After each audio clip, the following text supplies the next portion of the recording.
The aftermath of a violent dawn.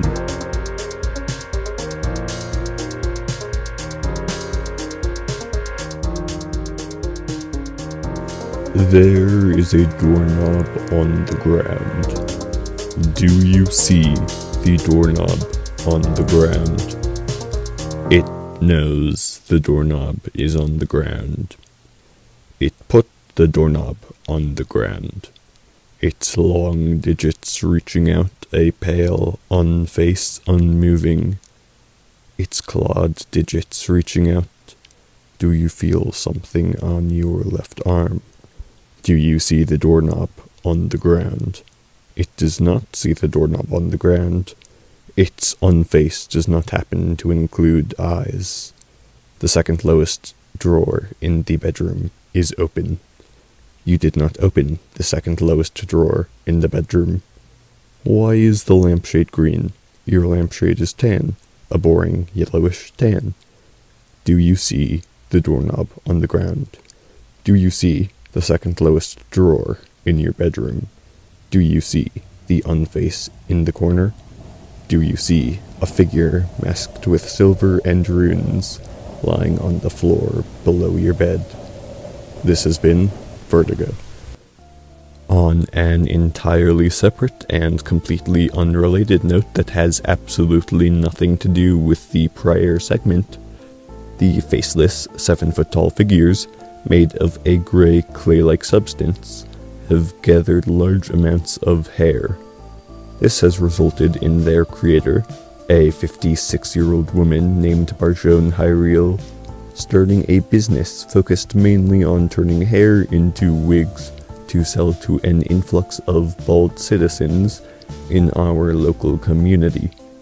While she is definitely seizing this moment of opportunity, she has no prior experience with such a craft, and has resorted to enlisting students from the community college that happen to be studying hairstyling in hopes of becoming a barber. I wish her luck in her endeavors, though I do wish she would pay her assistants doing the actual labor. If she continues not to, she will be escorted to a specific abandoned warehouse that is not abandoned, nor a warehouse. There is a doorknob on the ground. There is a person on the ground. There is a hole in the ground. There is a gash, splintering wooden floorboards and thick concrete foundation splaying outwards. There's not a green lampshade in the room. Do you hear the gentle clicking below, bone on bone broadcasting? The second lowest drawer in the bedroom is open. This drawer is mostly empty. Do not look inside the drawer.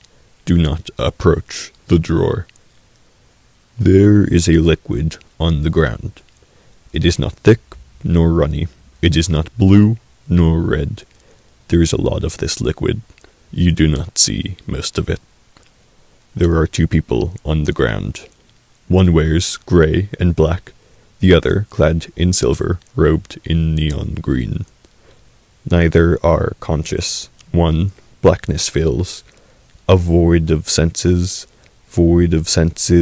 a spiraling decay of shapes and colors and melody and rhythm into noise, into static. The black liquid pools from this person, this fragment of a collective. This has been Oblivion. Now, listeners, I have never really believed in science, a refusal of humanity and emotion in favor of mathematics and applied logic. But one topic I do find compelling is biology, the study of spaces that appear bigger on the inside than the out. This has led me to secure an interview with Xarasiund. Unfortunately, some scheduling issues have prevented her from attending this radio broadcast in person, but we will still have a texting conversation and hopefully gain more insight into her ingenious startup. The first question I ask is, you seem to have started rather abruptly in a very convenient time. How have you managed to seize this opportunity and capitalize off of such a thing? She responds, I just make sure to consider all of my options. I ask, how does your business help enrich our community? She responds, I just want to help hide all the deformations our citizens have suffered. They don't deserve to lose what they have. I'm just bringing a bit of beauty back to our small town community. To view the full conversation, file a request with the Department of Public Records in the town hall. There is a doorknob on the ground. There is a person on the ground.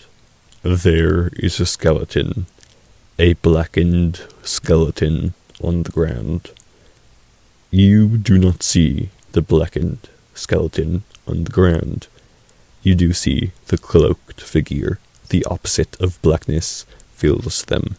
Not light, not white. Noise and darkness, silence and static merge, rearrange, forming shapes and colors and melodies and rhythm that you cannot hear nor see. There's a doorknob on the ground.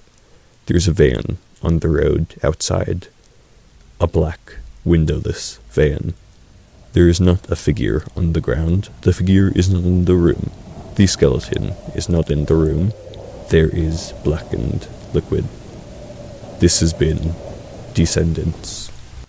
Next up, the aftermath of the fire at the community college. But first, a word from our sponsors.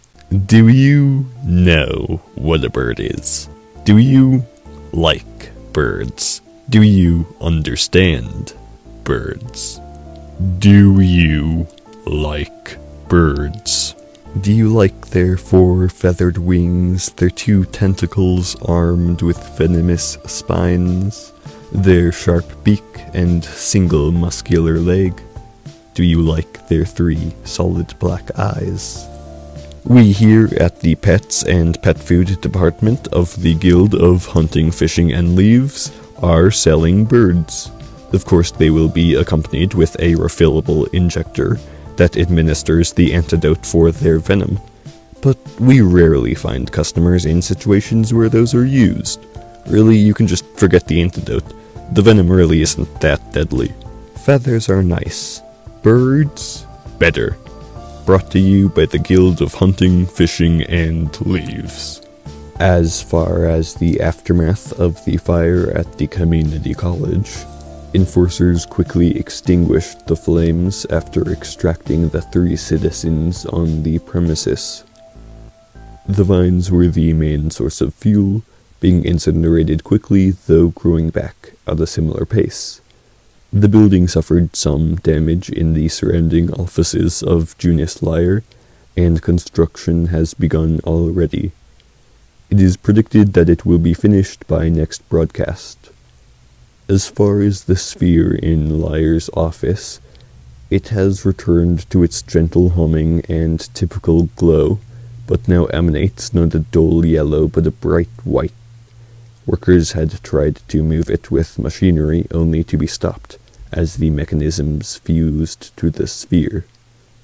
They were forced to weld the broken mechanism into a partial case to help avoid it when they realized they could not separate the metal. There is not a doorknob on the ground. There is not blood on the ground. There is not a pit in the ground. There is no memory of these things on the ground. They have never been on the ground. You know the doorknob on the ground was never on the ground. This is what you were mandated to remember. You do not know that the doorknob was added to a box, nor do you know that the box is now in a museum. You did know this, you now do not. You do not see the doorknob on the ground. This has been Arrival. For those of you who don't know, I'm actually really into food and cooking, and with the exciting new blue meat added to the market, I've been developing some new recipes. The first is for a special pasta, replacing the noodles with meat. The first step is to bring some water to a boil and sprinkle in a bit of salt. Sand can substitute, but you might need to add a bit extra. To prepare the meat, cut out all the white lumps. They are toxic and really shouldn't be eaten. Once this is complete, lower the blue meat into the boiling pot and leave it on overnight. In the morning, you should wake up to a strong sour smell and many strands of meat floating in a black liquid. If you dry the liquid out, the powder can be used as low-grade explosives, but we won't need it for this recipe. Use a strainer to retrieve the meat strings and put them in a separate pot. Mix in some pre-popped snapgrass pods and it's ready to serve. Just remember not to let it cool down before digestion. That would be bad. On the topic of Junus Lyre, some of you may know that she suffered from a strange deformation caused by the glowing orb in her office. After being examined by medical professionals, they determined that while it was temporarily painful, it wasn't permanently incapacitating. It seems that some skin and muscle tissue was changed. Still animalistic, but a cell wall was developing, becoming more durable and rigid. She is entering physical therapy to regain control of most of the left side of her body. In response to this, the school board has built glass cases around each of the orbs, but are unable to make any further changes, even if they wanted to. Listeners, there have been some odd noises coming from the glass foundry warehouse that pretends to be abandoned but actually houses a supermarket that mainly exists to spite the grocer on Eventide and Contour. Accompanied by a large fleet of sand-carrying trucks, the glass foundry's unused equipment has been used by the supermarket, whose employees are now creating a glass production process that rivals the glass foundry's itself. In response and protest to this, the original foundry has been sending their employees' children to steal the sand one plastic bucket at a time. While no casualties are reported, our local council has begun to berate both sides for their immature and reckless squabble. Regardless of your political beliefs, when it comes to children, I think we can all agree that they are our community's most valuable asset, and it disappoints me to see child labor being used by our local business conglomerate. The secretive meetings inside the city hall between the grocer and local council have continued. The lawnmower's large cannons are having to be refilled every few hours with all the protesters, and the city council pleads with you citizens to, quote, "Just leave us alone and mind your own business. It really hurts our ears more than your bodies when the cannons shoot at you, and we can barely hear each other." Despite their friendly request, people keep walking by on the road and setting off the auto-aiming firearms. I'm really surprised with how inconsiderate everyone is. They just want to talk alone, and you're walking near the building they happen to be in. Please remember to be good, loyal, and considerate citizens and people in general. Last week I mentioned the construction of a psych ward extension to the infirmary and jungle gym complex.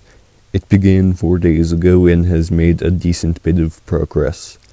The concrete structure is already finished thanks to new construction strategies, and amenities such as electricity and water are being installed as I speak.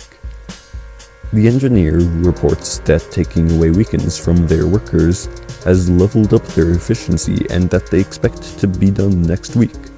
I really do think it'll make our community safer, protecting dangerous people from themselves. You'll get sent over there soon yourself. Oh, don't think we didn't notice your strange ramblings about doorknobs and blackness and light. Really, this is mostly to protect you from yourself. And you won't be alone, either.